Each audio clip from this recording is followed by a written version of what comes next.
नमस्कार, श्यामराव मोखाजी. आज बी आपण गेलो होतो बघा RTO ऑफिसला. ह्याचं काय RTO कर्मचाऱ्यांचा काय त्यांनी संपच पुकारलेला आहे. त्यांच्या काय मागण्या आहेत, शासनाने त्या मागण्या मान्य करायचं तर काय ठरवायचं. पण शासनानं मात्र त्यांच्या RTO कर्मचाऱ्यांच्या मागण्या मान्य केल्या ना, तर हे मात्र कर्मचारी मोठी लाच खातात. लाच खाऊन देऊ नका एवढंच करा खाली. त्याच्यामुळं हिचं कर्मचाऱ्यांनी संप पुकारलेलं आहे. हो, दणकून लाच खातात, ती खातात, प्रत्येक देशला पैसे जमा करतात. आणखीन त्याच्यामुळं हा संप यांनी चालू केलेला आहे. सरकारनं त्यांचं संपाचं काय करायचं ते ठरवावं. पण ह्यांचं मात्र कर्मचाऱ्यांचं पगार कापा पण सबमिटला की त्यांच्याकडे एक बॉन्ड पेपर करून घ्या. RTOमध्ये कुणाची 10 पैशाची लाच खायची नाही. आणि 10 पैसे लाच खाल्लेली तक्रार असली की मग नोकरी आम्ही तुमची घालवणार. हे मात्र शासनानं करायचं आहे. कारण ते ज्या मागणी आहे बघा, या मागण्या आहेत, त्यांच्या काय मागण्या असतील त्या काही जण मान्य करा किंवा काही त्यांना सांगायचे सांगा. पण हे तुमचे RTO कर्मचारी आहे ना, दणकून लाच खातात बघा, पैसा खातात भरपूर. सरकारनं संप मिटवा. आणि आता काय माहिती आहे का, हे साहेब कर्मचारी आहेत ना, लाच खायला एक नंबर आहेत बघा.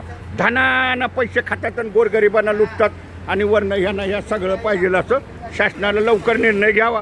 पण निर्णय घेताना प्रत्येक कर्मचाऱ्याचा बॉन्ड करून घ्यावा की मी 5 पैसे लाच खाणार नाही आणि कधी निदर्शनास आली तर आम्ही त्यांची नोकरी घालवणार. हे मात्र शासनानं बॉन्ड पेपर करून त्यांचा घ्या. आणि मग त्यांचा हवा तर संपाचा काय निर्णय घ्यायचा असेल तर घ्या. पण ह्यांचा बॉन्ड पेपर करा मात्र कर्मचाऱ्यांचा. एकराव जरी कोणाकडचं 10 पैसे जरी लाच खाल्ली तर मात्र आम्ही त्याची नोकरी घालवणार. बॉन्ड पेपर करा तुम्ही. प्रत्येक RTOला कोण बी काम करायला आलं की त्यांचे बॉन्ड पेपर घेतच ना करून. मी काय खोटी कागदपत्र दिलेली नाहीत, काही नाहीत. आणि हे सगळं असंच असते. तर ह्या कर्मचाऱ्यांचा आता सबमिट होताना RTO कर्मचाऱ्यांचा बॉन्ड पेपर करून घ्या 100 रुपयाच्या स्टॅम्पवरती.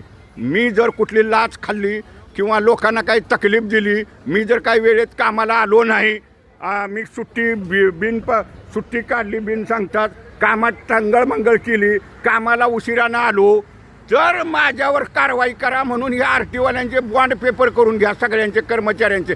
कारण हे लाचखोर आहेत हो. आणि ते बॉन्ड पेपर पब्लिश बी करून टाका, करून द्या लोकांना. आणि कधी 10 रुपयाची जरी लाच खाल्ली तर मग त्यांना सस्पेंड करा. लवकर घ्या संपाचा निर्णय, काय कवा घ्यायचा तेव्हा. व्हिडिओ जास्तीत जास्त शेअर करा.